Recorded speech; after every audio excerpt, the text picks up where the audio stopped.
Vamos a ir aumentando un poquito la complejidad de esta unidad para entrar a un ámbito que decíamos hoy, la importancia de las formas que regulan o modelan la actividad regular. Ahora, ¿qué pasa cuando esa actividad regular no se da o aparece algún problema o algún defecto en el acto?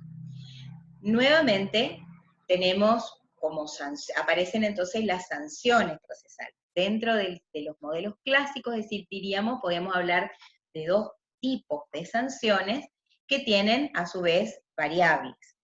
La inadmisibilidad, es decir, cuando un acto tiene previstos determinados requisitos para ingresar, por ejemplo, la instancia de constitución del querellante o del actor civil, vieron que ustedes realizaron, tienen requisitos que en los modelos mixtos o incluso en algunos acusatorios burocratizados establecen y se prevé incluso la sanción bajo pena o bajo sanción de inadmisibilidad. ¿Qué implica esto? Que si el acto no reúne los requisitos formales que se establecen, directamente el acto no es admitido, es como un stop, este no ingresa. Se declara la inadmisibilidad, es decir que supongamos una querella que no tiene la descripción del hecho, entonces es inadmisible, pero la parte puede ir el abogado puede ir a su estudio, describir bien el hecho y presentarlo nuevamente, ¿sí? Es como un stop. Y en cambio, la nulidad es cuando el acto ya ingresó y es irregular, desencadena un mecanismo de sanciones y depende mucho también acá del modelo procesal, cómo va a trabajarse esta cuestión vinculada a determinar si un acto o poder llegar al pronunciamiento de declarar la nulidad de un acto. Para esto tenemos distintos sistemas, o para ver este esquema de sanciones procesales tenemos distintos sistemas. Hay un sistema que llamamos formalista, dentro del cual, básicamente, en líneas muy generales, toda inobservancia de formas establecidas en la ley determina la invalidez del acto. En el sistema judicialista, en cambio, se deja a criterio del juez la determinación de la validez o no del acto. Siempre el juez es el que va a decidir, pero dentro de algunos márgenes. En este caso, si se da una absoluta discrecionalidad, corremos el riesgo de que existan distintos criterios judiciales que no tengan entre sí ninguna relación. Y por eso apareció dentro del marco de los procesos de reforma, apareció este modelo legalista, que es el que todavía rige en las provincias que tienen modelo mixto y que todavía rige en el Código Procesal Penal de la provincia de Chaco. Este modelo legalista establece básicamente que las nulidades están determinadas, las sanciones procesales van a estar determinadas expresamente en la ley. El sistema garantista ve a la nulidad como una afectación al sistema de garantías. Y en ese contexto, la declaración de nulidad de un acto es la última ratio. Ese modelo garantista es el modelo que siguen los códigos acusatorios orales adversariales, como el Código Procesal Penal Federal y el nuevo Código Procesal Penal de la provincia de Corrientes. Vamos a ir analizando estos modelos a grandes rasgos. Y acá es donde ustedes tienen que trabajar con sus códigos nuevamente. Las nulidades dentro del sistema tradicional tienen también una clasificación que podemos trabajarla según su sistematización o según los efectos que produce. Según su sistematización, los códigos prevén nulidades que son genéricas. Entonces, se prevén en los códigos en forma general que debemos observar, en realidad, tenemos que trabajar las formas, ¿no es cierto?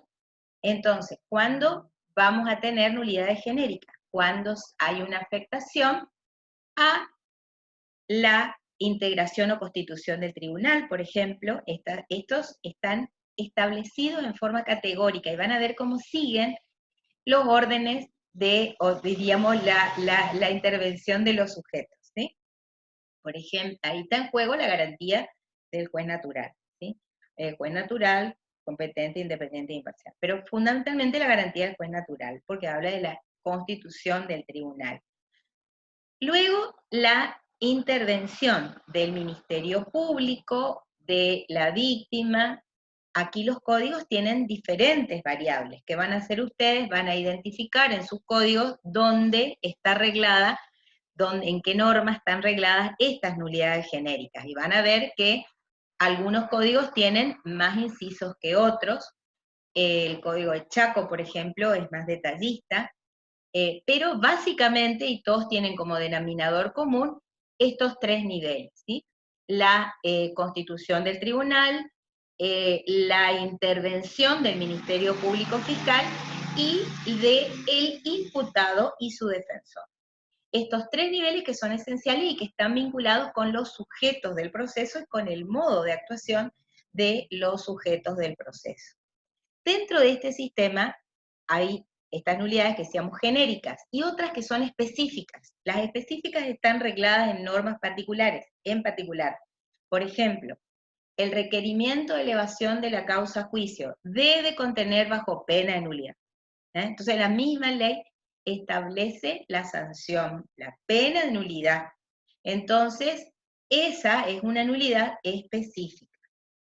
Y hay otras implícitas, que son las que determinan, diríamos, las que implican, aunque no estén específicamente determinadas, pero que implican afectación de garantías constitucionales. Esto habilita, incluso dentro de los mismos modelos tradicionales, a que el mismo juez, si detecta una nulidad absoluta, ahora vamos a ver cómo se vincula esto con la clasificación de nulidades, por afectación de garantías constitucionales, aún de oficio debe eliminar el acto. Esta clasificación de la teoría de las nulidades implícitas un poquito entró hace muchos años en el centro de la escena de la mano de una publicación de un libro del doctor Nelson Pessoa. Con ese libro se inició un debate muy rico que después siguió. Ese era un libro muy chiquitito, que Alberto Binder le respondió, que fue la base de la construcción del sistema de garantías que postula Binder, que es el que se plasma luego en los códigos acusatorios, con otro librito así de chiquitito, así. Empezaron, después escribieron otro libro más grande, Pessoa, otro libro más grande de Binder. El último, el de la teoría de la forma de Binder y el de Pessoa son unos librotes, ¿sí? Siguen discutiendo acerca de cómo funcionan estas nulidades, y el punto de partida de esta discusión fueron las nulidades implícitas. Eso como nota de anécdota. Según los efectos, también los códigos establecen unas categorías, ¿sí? Los códigos tradicionales. Las nulidades absolutas, aquellas que no pueden ser saneadas y que deben ser declaradas en cualquier estado o grado del proceso. Por eso es que puede ocurrir que empecemos el debate y que se plantee la nulidad como acto preliminar, o que se plantee después en el medio del debate. Entonces tenemos como, no hay un tiempo para plantearla, ¿sí?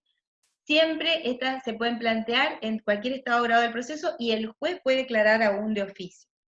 Y las nulidades relativas que los códigos prevén un sistema de saneamiento, es decir, son relativas por eso, porque sí pueden ser convalidadas o saneadas en el curso del proceso y según las reglas procesales específicas que establece cada código, inclusive con el transcurso del tiempo, o sea, va precluyendo la posibilidad que tienen las partes de plantear una nulidad relativa a medida que avanza el proceso. Esto cada uno lo va a mirar de acuerdo a la regulación de sus propios códigos, si es que no son de corrientes, que no van a trabajar esto y se van a ir directamente a la otra presentación.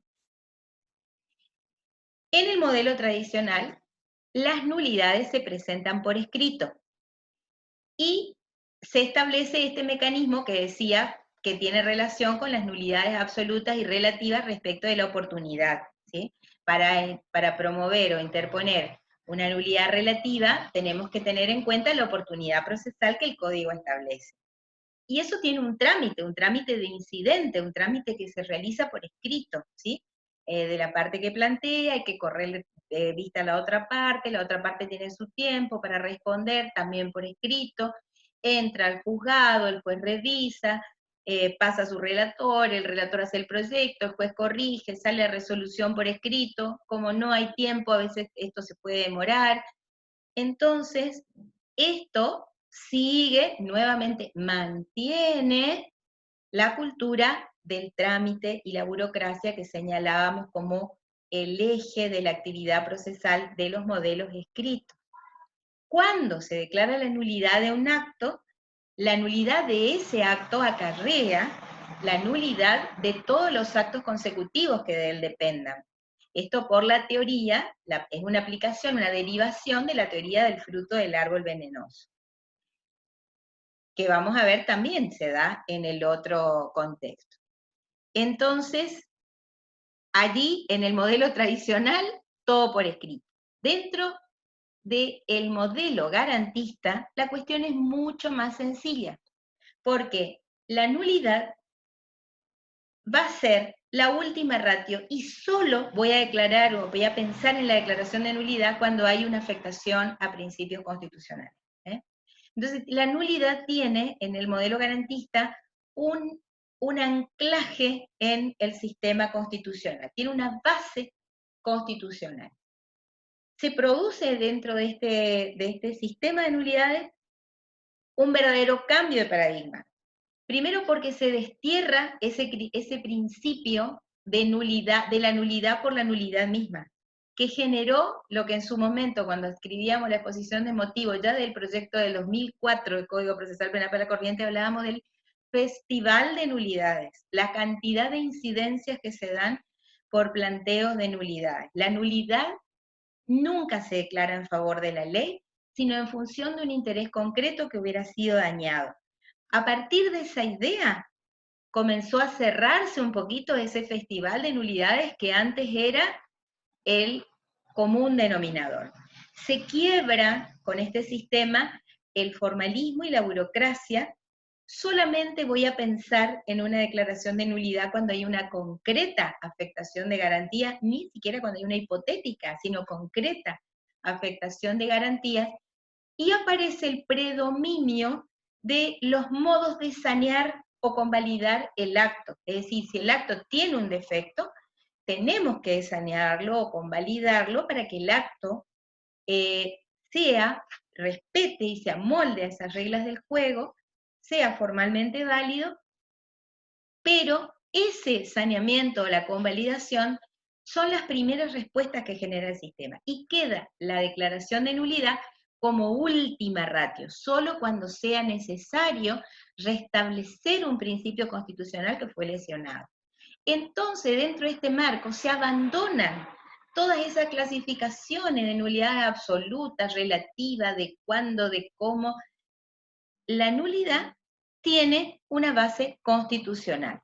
Entonces tiene también una regulación mucho más sencilla. Los modelos acusatorios regulan esto de manera muy escueta. El Código Procesal Penal Federal, con una regulación similar en el Código Procesal Penal de la provincia, del nuevo Código Procesal Penal de la provincia de Corrientes, habla de los principios generales. Y el principio general, dentro de estos principios generales, se establece a la nulidad y mira, fíjense, vinculen esto, pueden vincular con lo que en los otros modelos son las nulidades genéricas. Porque hablamos del sistema de garantías del imputado, pero van a ver cómo acá incluso se invierte el orden. Primero lo ponemos el imputado, sistema de garantías. Luego, el principio de institucionalización del conflicto, la intervención de la víctima, que aparece como un protagonista clarito acá, que no aparece en todos los otros casos dentro de las nulidades genéricas. Y el principio de objetividad del Ministerio Público. Y se establece como primera respuesta, se establecen y se prevén estos mecanismos de saneamiento y de convalidación de los actos, para que la nulidad sea reservada como última ratio para aquellos casos en los que hay un principio constitucional que fue lesionado. Cuando tenemos que utilizar esta última ratio, nunca vamos a poder retrogradar el proceso a etapas anteriores en contra del imputado. Y a su vez, esa nulidad va a determinar la nulidad de los actos consecutivos que dependan directamente de ella. Naturalmente también cambia el escenario. Y las nulidades, las solicitudes de saneamiento de un acto o de nulidad de un acto, se tienen que debatir en audiencia oral y pública, con la plena vigencia de todos los principios del sistema acusatorio. Esta audiencia vamos a realizar, vamos a ejercitar en función de un caso que les anticipamos y que, por favor, débenlo leído para nuestro próximo encuentro en unos pocos días. Un gusto, cuídense mucho, nos vemos prontito.